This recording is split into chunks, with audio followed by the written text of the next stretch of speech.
whether or not single ladies should have to undergo a drug test before they get married. Now, that's not just from us here at House of Justice, your station that gives light to life and takes justice to the law, but that is a directive that the NDLEA is considering.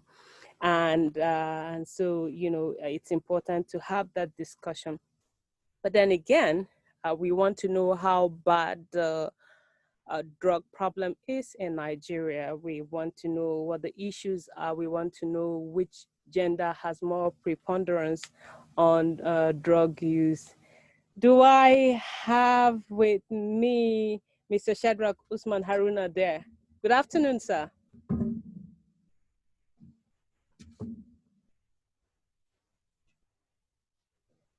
Hello, Mr. Haruna, do you hear me?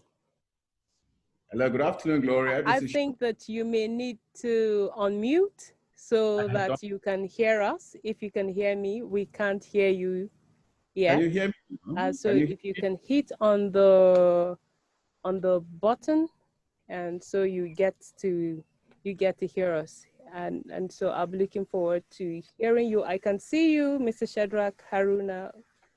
But have you on mute now? Can you hear me? I can hear you. Good to have you. So that is Mr. Shadrach Usman Haruna there, the lawyer and the head of secretariat of the National Drug Law Enforcement Agency of Nigeria. As a matter of fact, he is the second in command. He has with him a rich resume as a lawyer and the head of secretariat of the agency, as well as a track record of international work, because he was in the United Nations Office on Drugs and Crime in Austria, Vienna, before he joined the NDLEA. So thank you for joining us on House of Justice, sir. Thank you very much. Thank you for having me here. Yeah. So we're discussing drug abuse, gender, and national security. How bad is the drug problem in Nigeria?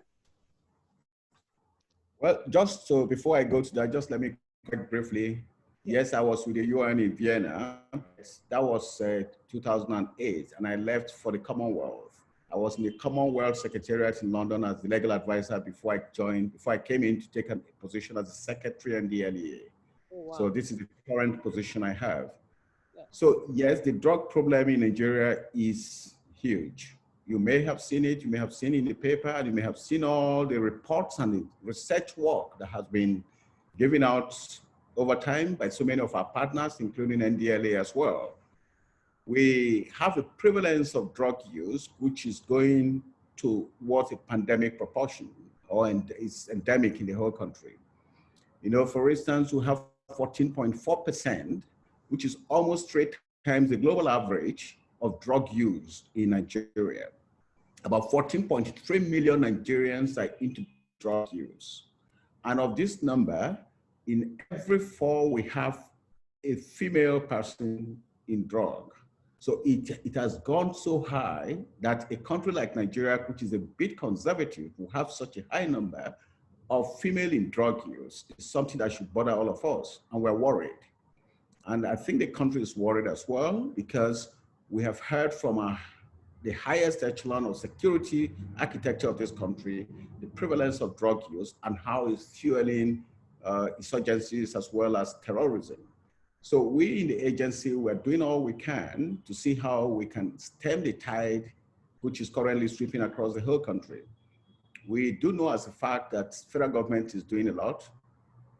As an agency responsible for the enforcement, we're working towards this eradication as well of drug use. But of course, we need a whole society approach to achieve this particular game, which we are up to. We cannot do it alone. The government cannot do it alone. No matter the amount of fund committed to this drug issue, we need a society to work with the agency to see how we can do it from the grassroots level to the industry level, as well as every sector of the economy. So we are working around the clock to ensure that we carry our partners, we carry along with our stakeholders, as well as those people at the grassroots level, how we can permit every level, fight all these issues together. Oh, wow. That's quite an issue. And I guess, like you said, it will have to take a village to stem the tide of drug abuse in Nigeria.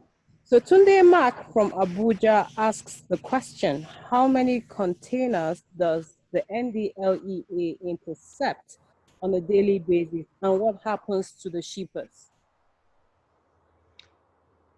Well, I cannot give you offhand the number of containers we seize all the time. In fact, recently we have just had a very big haul from our port in Lagos, and we do a lot of them all the time, but it's not, the figure is something I cannot give to you immediately. But I do know as a fact that we're not working alone when it comes to issues of containers coming from abroad. We work with customs and so many other agencies at the port. And sometimes our information will be that, yes, customs or police or the one that has left the port would have been intercepted by police and transferred to NDLA. So we have quite a huge number of drugs coming in, particularly tramadol and some other drugs, not necessarily cocaine. Cocaine do come in, but not in high quantity as tramadol and so many others. So we're battling with the issue of tramadol because that is what is actually fueling the Boko Haram insurgency in the Northeast. And we're battling with it because it's also being sold on the street. Of course, you know very well there's a certain milligram that is licit, but in most cases, the milligrams we have on the streets are those ones that are meant for horses and some other animals. So, and this is the one being consumed by drivers of articulated vehicles, being consumed by people who are riding motorcycles, being consumed by drivers on the highway all the time. So we are developing a policy to see how to bring all those ones, to rein them in and see how we can actually control the process. Even women in homes are also consuming tramadol. And there's so many other drugs apart from these ones coming from abroad that are being concocted within the country and by youth, putting some innocuous substances together to become psychoactive, and they use it a lot. So it's something that we're also researching, and we're on the heels to see what drugs constitute psychoactive substance, what innocent and innocuous substances they have combined to form these psychoactive substances. And of course, you do know that methamphetamine have been on a high increase in the country lately. And between 2018 and 2017 and 2019, we have tracked down about 18 laboratories, clandestine laboratories, and destroyed them. We're always getting information, and we're really moving ahead to see how we can collaborate with partners to ensure that we destroy any of them that come up again. So this is what we have been doing. But like I said, we need a whole society approach to fighting these drugs. Oh, wow. Recently, an item made it to the news, and it reads, single ladies to undergo drug tests before marriage. And that is from the NDLEA. Is the NDLEA considering such an institutional policy? Well, it's certainly not the accurate report of what happened, if I may say. You know, there's never a time the chairman of NDLA said single ladies should be subjected to drug tests before marriage. In fact, what he did said was that we want to use moral persuasion, which is part of our advocacy strategy, with all the religious leaders, faith-based organizations, to ensure that those ones they have influence over should be made to be weaned out of drugs. And part of what they could put in, the soft policy they could put in probably, is to ensure that whoever is coming before them to ask for marriage should also be asked for drug tests. This is not a policy of the government. And no government, not this particular government, will ever go to such an intrusive type of policy. We will do that. We know very well, and at the time he made that statement, we were very conscious of it. He said couples and with moral persuasions to religious leaders. Just like you can go before your priest to confess. You're not obliged. No government can make you to confess to anything. But you willingly go to your priest to confess because you believe in him. He can help you intercede with God. So if you want to go before God for a marriage and you know that your priest is the one to join you, please we want that priest to also morally persuade you that, look, don't go into drug because there's no religion, there's no as part of our strategy and policy advocacy, then we're happy to work with it. It is not something we want to develop as a government policy. It is against the constitution that we should be that inclusive, and we will not go that way. Government has no business with moral issues relating to individuals. It's our private rights. And that is why heinous things, sins which religion condemn, like prostitution, is not made an offense in the country because government has no business to intrude into moral issues. But of course, we are trying to develop and working with government that whoever wants to come into government, if you want to be recruited to work with the government agency or an agency of government that is arm bearing, you should go through drug tests since you are coming to work with the government agency. So that's the policy, not single ladies. We never at any point, and the chairman never at any point mentioned single ladies. He did mention couples who are coming before religious leaders should be morally persuaded to go before drug tests so that we can also use that avenue as a way to reach out to believers to stop taking drugs. That's what we're saying. So it's never a policy. Interestingly, Mr. Haruna, if you click on, if you put in the search engine single ladies to undergo drug test before marriage on the internet, you're going to see a lot of news feeds. And so, because this is House of Justice, where we give light to life and we take justice to law, we give every partner and every section of the society an opportunity to have their say. And right now, we are going to swing over to Lagos, where Ms. Ihioma Obibi will be standing by to join us and give her own opinion on the issues. Ms. Obibi is a leading member of the Nigerian Feminist Forum and the Executive Director, Alliances for Africa. And so we will be hearing from the Feminist Forum their thoughts around this news item before we get back to it and their feelings about it. Of course, at some point, we're going to open up to the public to also join in this conversation because it is important.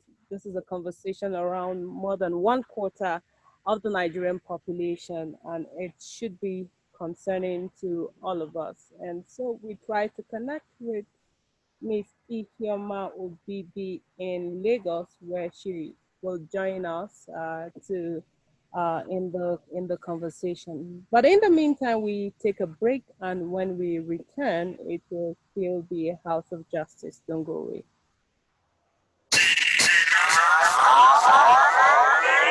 Get it, get it, get it, keep it locked. Get it. Yes, yes, y'all, and we don't stop. Come on. Keep it locked. This is HOJ Radio.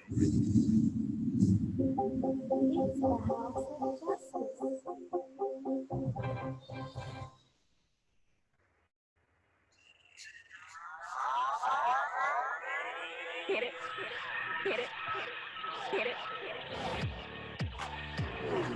Keep it locked. Get it. Yes, yes, y'all, and we don't stop. Come on. Keep it locked. This is HOJ Radio. All right. Welcome back. It's the House of Justice, the program that is live on Justice Law. And yes, this is the flagship program of HOJ Radio.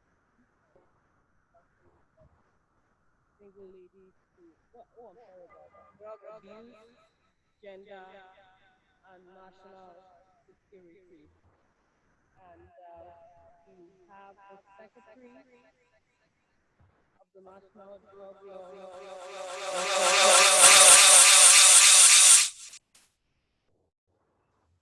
Mr. Shadrach Usman Haruna, as well as the State Secretary of the International Federation of Women Lawyers. And we are trying to connect with Ms. Ijeoma Obibi in Lagos, the Executive Director of Alliances for Africa and a leading member of the Nigerian Feminist Forum. We hope to connect with her as soon as we can. But back here in the studio, I have have the FIDA representative. Single ladies to undergo drug test before marriage. That's what the headline says. What are your thoughts? I see that as discriminatory against the women folks I can hear you. in the sense that the rights of freedom against discrimination is contained in the 1999 as amended, and everyone has rights not to be discriminated against. Now, I tried going through some articles, Article 15 and Section 42(1) prohibits discrimination on the basis of sex and ensure that men and women have equal rights, access to courts in matters concerning contracts, torts, and all civil matters. Now, I see that explicit recognition of women's equal rights is contained in Article 17(1), 2A, which recognizes equality of rights, obligation, and opportunities before the law. So if NDLEA is coming out to tell us that some women or all the single ladies, but he just refuted the report. If every single lady is meant to go through a test before marriage, that means she is being discriminated against. Now, what I want us to look at is what is the root cause of this drug in our society, most especially among the younger ones. If we tackle that from the roots, we'll be able to look at it and now know where to go to.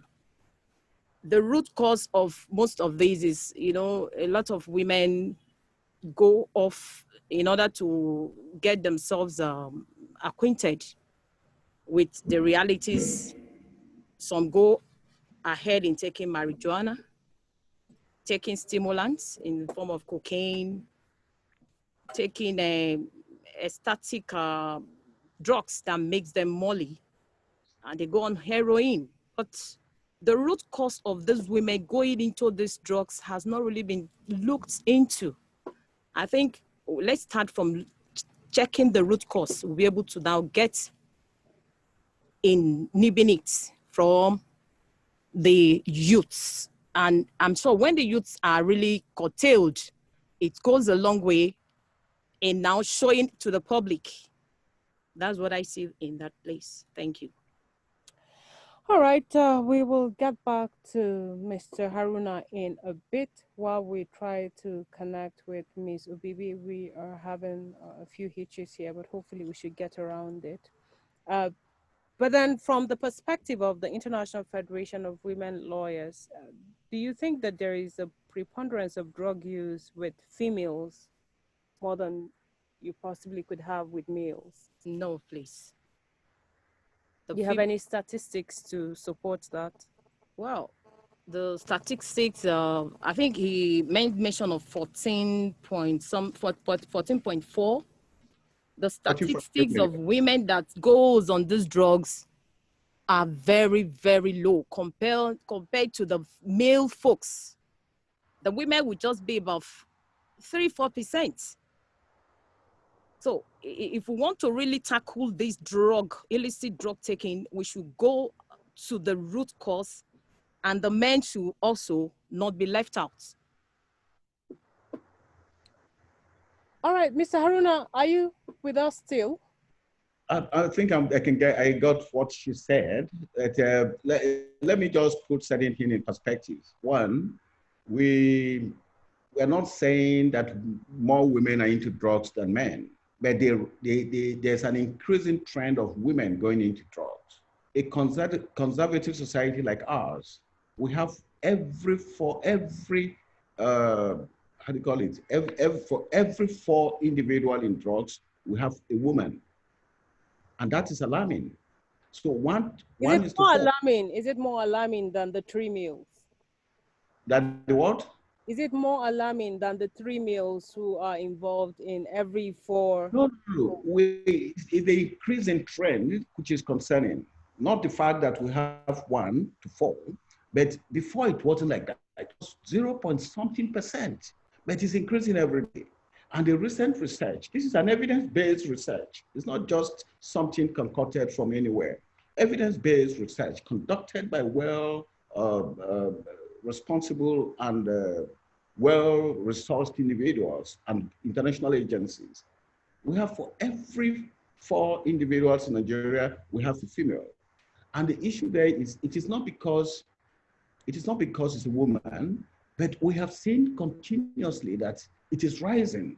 And this is worrying. And that is why it is a concern to us that if women are going into drugs, we know very well that even where you see a man who is really into drugs, is the woman at home that will try to say, oh, no, they'll caution the woman and the man, and bring the man back. But now where you have a man, which is, of course, they usually take it for macho and other things, but now women are going into drugs. What is happening to our society? What is happening to the family unit? And that is a concern we have. So we're not saying there are more women than men, but then the rising trend is a concern to the country and to those who mean well for this country. So, and then secondly, the issue of discrimination is not even, it's a non-starter because we're not talking of discrimination here. We're talking of drug use. And what we are saying is, we're not saying we should treat female in a worse situation than men. No, we're not saying that women should be focused in fighting drugs. No, we're saying we should carry along everyone. Whoever is involved in drugs, however it comes, we should try to address it. So the issue here is when we say moral persuasion to those who are coming before the priest to be wedded, then of course we're not saying women, single ladies alone. We're talking to both to the couples. And if you listen or if you look at the report and the speech given by the chairman in Borno State during the exhibit burning exercise, he said couples. He never mentioned single ladies. So it was taken out of context. And that is what journalists should actually try to investigate before coming up with such information. Because it could be concerning to so many female folk that, oh, why is this agency being discriminatory? And we know very well, we know the issues of human rights. And we are, in everything we do, we mainstream human rights situation into it. So it is not in our blood, it is not in our DNA to see that women should be treated differently from men. No, we don't do that. Interestingly, Mr. Haruna, it may interest you to know that when you feed in this information, you don't see a rebuttal from the NDLEA on this news item. But before we get back to you, let me try to connect with Ms. Ihioma Obibi from Lagos on the same issue so that we can get the thoughts of the Nigerian Feminist Forum and the civil society. So let's see what we have. For joining us from Lagos, Ms. Ihioma Obibi, Executive Director, Alliances for Africa, human rights activist, and leading member of the Nigeria Feminist Forum. Recently, the Nigeria Drug Law Enforcement Agency has proposed that single ladies may undergo drug tests before marriage, and this is as recent as the 22nd of August 2020. What are your thoughts about it? I think it's rather unfortunate that once again Nigerian women are being objectified by a statutory institution. Yes. We are in the middle of a pandemic Yes. that has increased the sexual and gender-based violence women face in the home, women and girls especially. Yes. To now add the possibility that for those women that are employed in, shall we say, government institutions, will now be subject to drug testing because they are single women is abhorrent. And I think this is also the problem and the reason why we have young women rushing into marriage, because we have made it as uncomfortable as possible for young women to just be young women. Yeah. And so if you are not married, Yes. it makes it very difficult for you to just live a life. Yeah. Landlords don't want to rent to you. If Yeah. you buy a car, you won't get married. There are all sorts of myths associated with being single. Yeah. And this is not to dismiss the fact that we have a drug problem. Yeah. Nigeria does have a drug problem. We have certain sectors of the nation where codeine consumption as a drug far outstrips its consumption as a drug for those that are sick or with cough. Oh. We have a problem. Yeah. And I think we should address the problem as neutrally as possible. Drug taking is not specific to any gender. It cuts across genders, male and female, cuts across classes, cuts across education, and to a certain degree cuts across age. Because there are some mature individuals who are what they call working drug takers. They go to work, they're functional. You don't know they have a habit, but they have a cocaine, heroin, or ganja habit. The fact that they are functional doesn't mean that the drug habit they have doesn't exist. Now, for some rights analysts, part of the concern is that this directive by the NDLEA diminishes female to the point of criminality. It's almost as if to say every single female is a drug addict until proven otherwise. Is that something that the Nigerian Feminist Forum is looking to analyze? I think when the statement first came out, that was 2 days ago, on the 22nd, I don't think anybody took it seriously. I think people were so shocked by what he was saying that I don't think people realized that he was actually serious. And so for us, just the mere thought that a government agency could actually consider such an opinion, bearing in mind that yesterday we have the spotlight, we have the UN-EU Spotlight Initiative to end violence against women and girls. We have a governance forum that have declared sexual and gender-based violence an issue. We have the Ministry of Justice that has set up the Interministerial Committee on Sexual and Gender-Based Violence. I think this is a complete failure of this agency to recognize what the government is doing.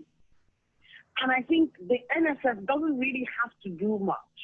I think it is for the Ministry of Women's Affairs and the Ministry of Justice to call him to order. So like you alluded earlier, oh, I'm sorry. Yeah. Please go on. No, go ahead. Like you alluded earlier, this is still a thought in the oven for the NDLEA, but the fact that it could even be imagined is problematic enough. It doesn't even have to get to a law, but of course, the fact that there's a pronouncement from the NDLEA speaks to the fact that they are looking to make it a law and a directive. How do women organizations and human rights groups work at ensuring that there are no directives or policies that criminalize being female? I think such a policy would be counterproductive to Nigeria's obligations under all its regional treaties. The African Commission on Human and People's Rights, the Maputo Protocol. And remember, under the ECOWAS court in recent pronouncements, Nigeria has lost a lot of cases when it relates to discrimination against women. So I think the first thing I would suggest is that a formal letter is written to the agency for actually clarity. Can you explain what you mean? Did you mean what you publicly announced? Because sometimes we hear these pronouncements from these agencies and we're not sure whether the media have got it right, it was reported accurately, do they know what they're saying? So we need clarity. And then if we are lucky enough to get a response from him, then, and the response is not what we expect, then I think we need to do some serious advocacy, not just with the agency, but with the Ministry of Women's Affairs to find out what are they doing about it. Because whatever it is, the national gender policy is very clear. And we do have one. We have lots of very good policies. And we can't have the NDLEA doing its own thing when we have a national gender policy that protects Nigerian women. Thankfully, we have also contacted the NDLEA to be able to speak for itself and to analyze the issues. The other concern, though, would be comparing the drug use, the drug abuse between the genders in terms of male and female. Is it correct to say, as it being alluded by the NDLEA, that there are more females who indulge in drug use than males? That's not the issue, please. That's not the question we have said. Because Nigeria is not good with disaggregated data. So unless there is data to corroborate what he says, he's just plucking figures from the air and from the sky. So he may be speaking from a particular section of society, for example, in the Northeast or in the Northwest. But we can't make that assumption about, let's say, the Southwest, the South-South, the Southeast, or the Northwest. We don't know, the Middle Belt. So there's drug taking happening, yes.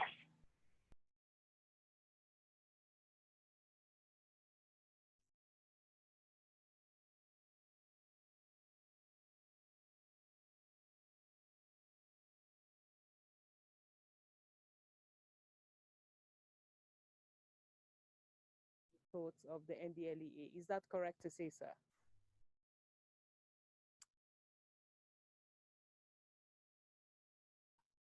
Hello, do you hear me, sir?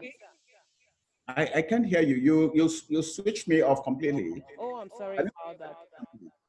And so but you said earlier on that the news item around single ladies, about single ladies to undergo drug tests before marriage is not a true reflection of what the NDLEA said.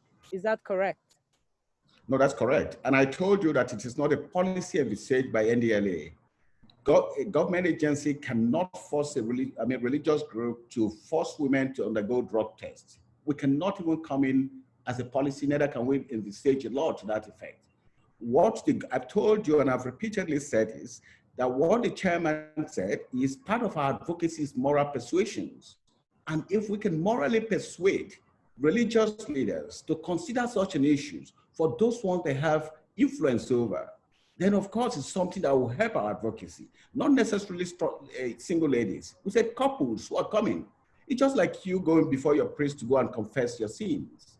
You don't have, government cannot legislate for you to do that. So the same way we cannot legislate to ensure that all women or all couples coming before a priest to be wedded should undergo drug tests. It can never be policy. And let me quickly address what Ihoma has said.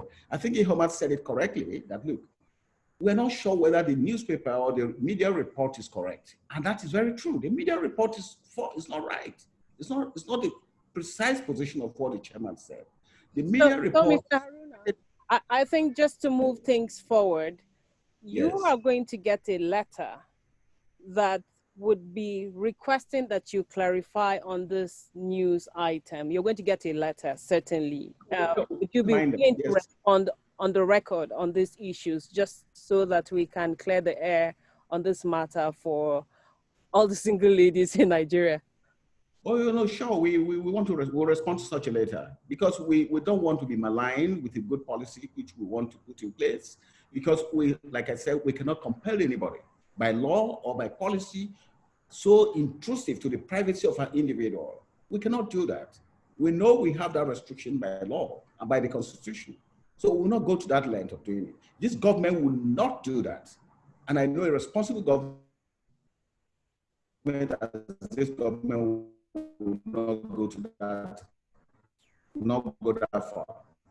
So it is not part of what we advocate for that we should discrimination. And drug, like Ihoma had said, is something that should be carried out on the same level in both sexes. We don't look at women or men as different from each other when we're talking drugs.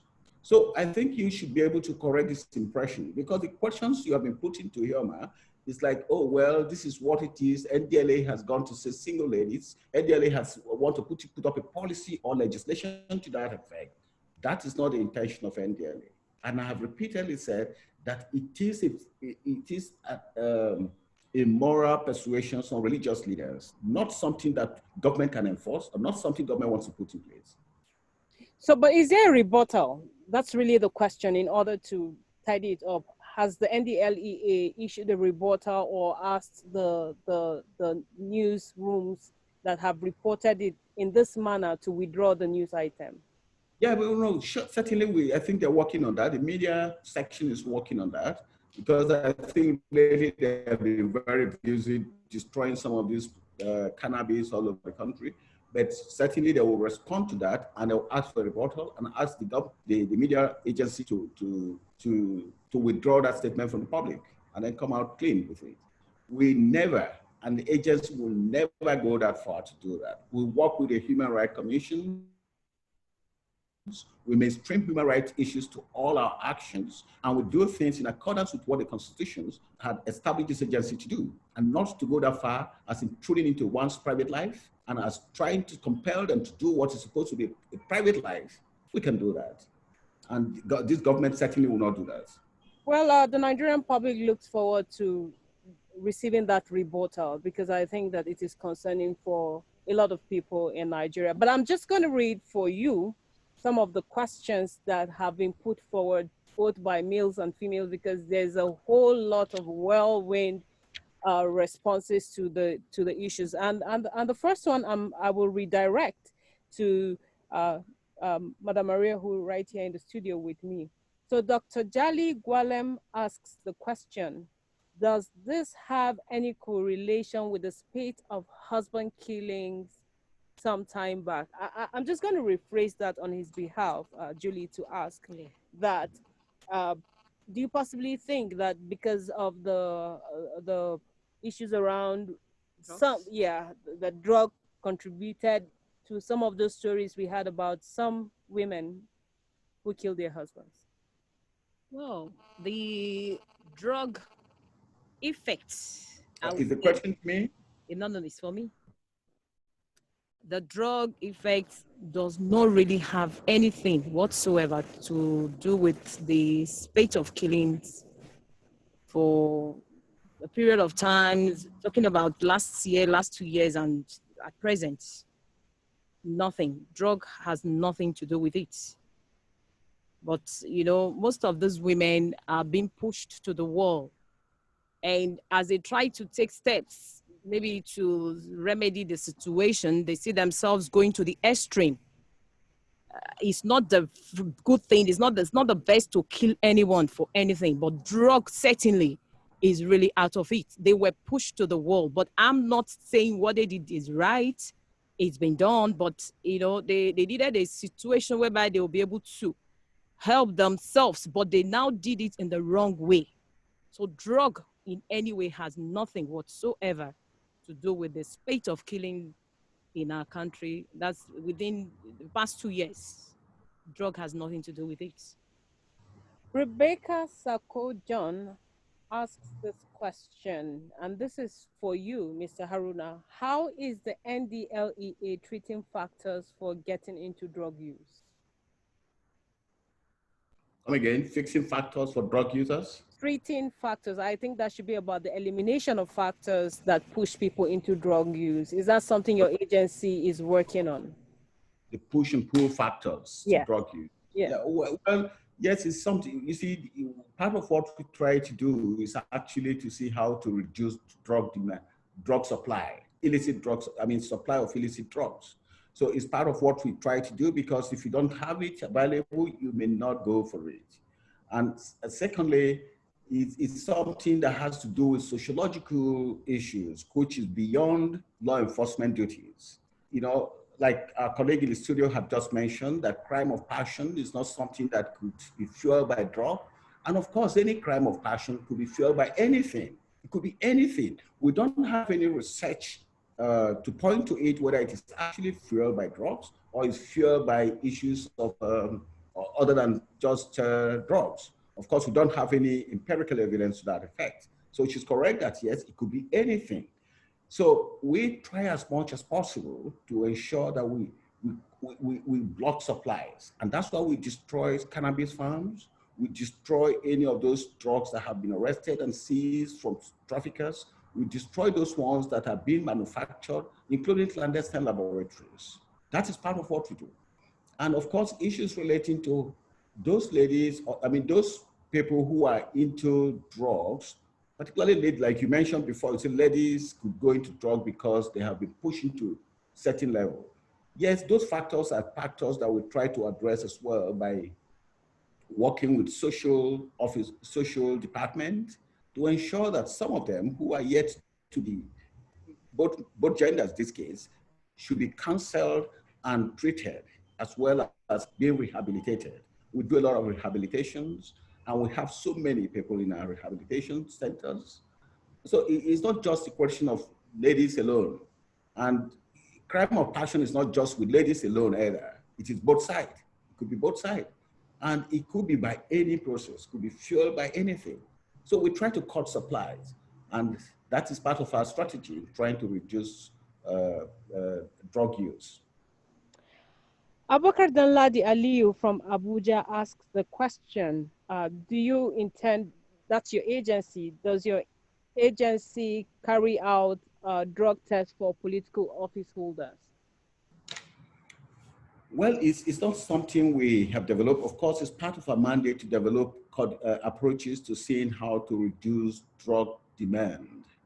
And then, of course, for people who are in public offices, those who are in position of authorities, how to reduce and how to stop them. Because, of course, some of them are influencers as well. And they're mentors to so many people. So we are yet to go to that level, but what we are putting in place currently is to see how to work with the government agencies, particularly the arm-bearing agencies, to ensure that they're all tested for drugs. And if you listen to news recently, you would have heard that immigration had actually adopted that approach for every serving officer to undergo drug tests. And that is because so many of them who become melees on the road. They carry arms and they're supposed to be guiding us. But somebody who is not an agent of himself, because he's on drugs, may use those arms against those same people he's protecting. So for the law enforcement agencies, we're trying to do that. We're developing the policy in piecemeal. And for those who are coming to federal service, we may extend subsequently to civil service. If you're coming to federal service, we all want to see that you are not dependent, but that does not mean you will not get a job. You still have a job, but then we have a responsibility to see how to treat you, how to bring you out and win you out of drug use so that you become productive as you're coming into the government service.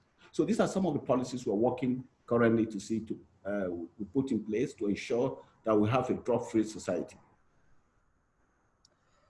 Well, if you are still with us, the program is House of Justice on HOJ Radio TV, the station that gives light to life and takes justice to law. And you can join us via phone call on the number 070462315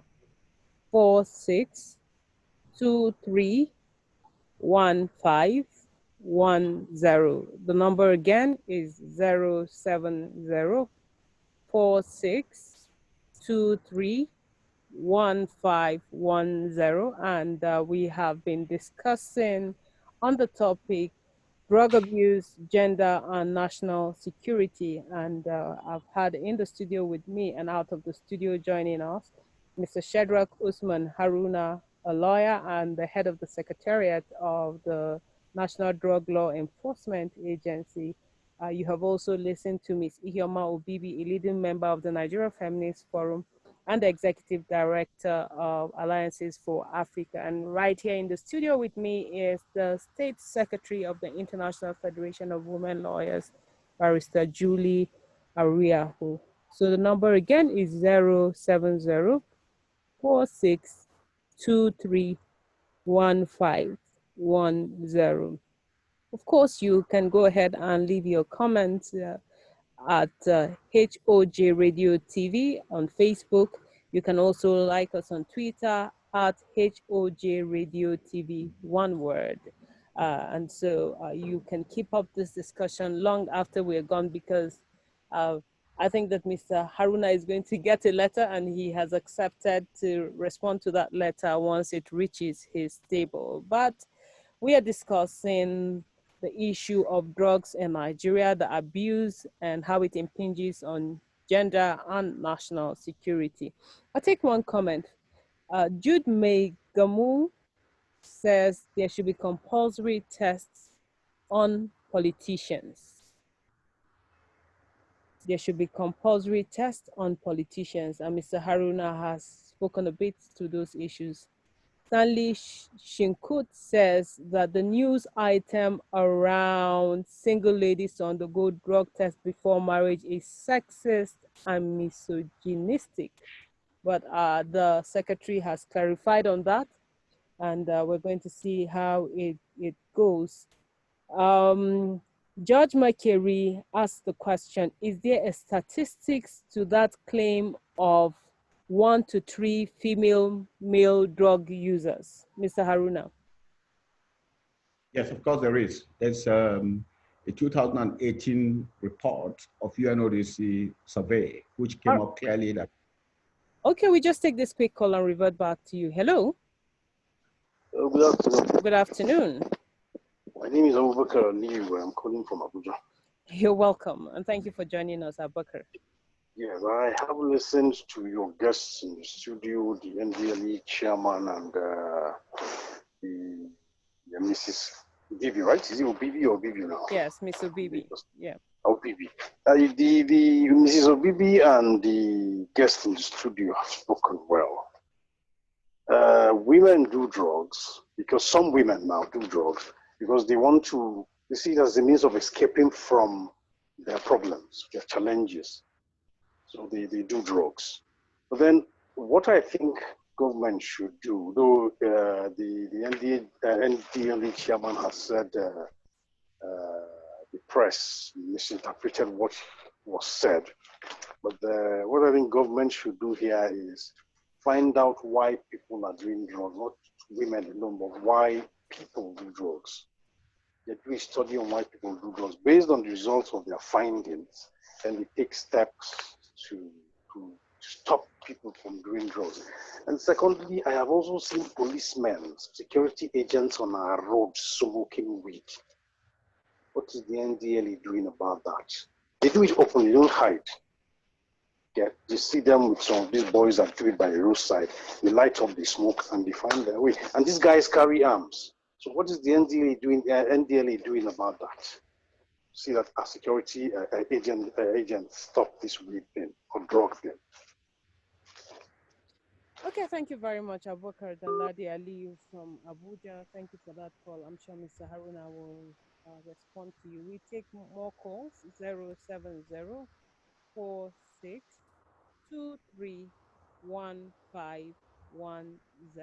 And you can leave your comments on our Facebook page at HOJ Radio TV on Facebook or on Twitter at HOJ Radio TV, one word. Back to you, Mr. Haruna, please. What is the NDLEA doing about drug use by security agents? Some security agents. Thank you very much. I want to thank Abubakar Danladi Aliyu very well because it's really what he had said resonates with the policy we're trying to work out. We are currently working with all the agencies, like I've mentioned before, starting from the arm-bearing agencies, including police, to ensure that they undergo drug tests. In fact, immigration has shown a very good example by saying that they want to all go through drug tests, regardless of whether they're arm-bearing on the road or not. And that is the policy which we wanted to be escalated to all arm-bearing agencies first. And like I mentioned before, it's on incremental basis. We want to start from arm-bearing and then move on to civil servants and then see how we can also move to teachers. So it's an incremental thing, and we're working on that policy, and it is something we want to do to see how to reduce drug use in the country. And also, we're also working on the other side of it, drug supply, to cut drug supply as well. So in every issue, we're developing a policy towards that. And I think what Abubakar had just said is quite concerning to everyone, including NDLEA as well. And we're working on that. Thank you. Abogun Harrison from Lagos sends this. He says, is it a test to find if the craze of the single lady matches the craze of the one she wants to marry? But Mr. Haruna has made some clarifications, and he has also said that their agency will debunk that news item. Again, the number to call is 07046231510. We take this last call as we try to wrap up on this segment. 07046231510. And the conversation could continue even after the lines are tossed on at HOJ Radio/TV Facebook, and then at HOJ Radio TV on Twitter. Ms. Sis Ariahu, you've listened to all of the conversations around drug abuse and national security. As a wrap-up statement, what is the International Federation of Women Lawyers committing to do to ensure that we de-escalate drug use in the female gender? Well, the International Federation of Women Lawyers is already into sensitization on women at the grassroots level, women in offices, to really integrate to the barest minimum. Because if we start from the scratch, that's the women at the grassroots level, we'll be able to spread around everyone to get to know that drugs is not something that any woman should engage in. And once these women are carried along, their children also will be affected. So International Federation of Women Lawyers are really going all out to see that drug is discontinued. So it, in fact, is discontinued to the last in all our environment. Thank you. Mr. Haruna, your passing thoughts, please. I want to thank the Secretary FIDA who had just spoken, that he did said so very good thing because we want to collaborate. And like I mentioned before, our approach is whole society approach. And the whole society approach means everyone, including you in the media, we want you to join hands with NDLA to see how to fight this drug use in the country. It's not just for those who are using it now, but it's escalating and it's permeating every facet of this country. So if we don't fight it now, we don't know what will happen to our children and our grandchildren who are coming after us. Thank you. So we need a whole society approach. And on that note, I'd like to thank you, Mr. Shedrack Usman Haruna, the Secretary of the National Drug Law Enforcement Agency, for joining us on this segment of House of Justice. Thank you very much, sir. Thank you, Gloria. Thank you for having me here. I really enjoyed the conversation, and I want to be with you again. You're going to get our letter. Sure, definitely we'll respond to that later. All right, thank you very much. We're going to make a rebuttal as well. Oh, wow. Thank you very much. And thanking Barrister Julie Ariahu, the Secretary, International Federation of Women Lawyers, Kaduna chapter. Thank you for joining us on this discussion and for the highlights and the education. Thank you very much. Thank you very much. Not forgetting Ms. Ihioma Obibi in Lagos, who joined us earlier on this discussion and raised fundamental issues. Thank you, Ms. Ihioma Obibi.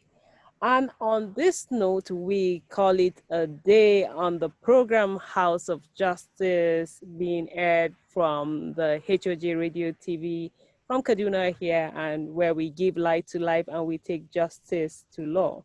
I hope to connect with you sometime next week. And until then, my name is Gloria Balasan, urging you to insist on the force of law and not the law of force. Bye for now. It's the House of Justice.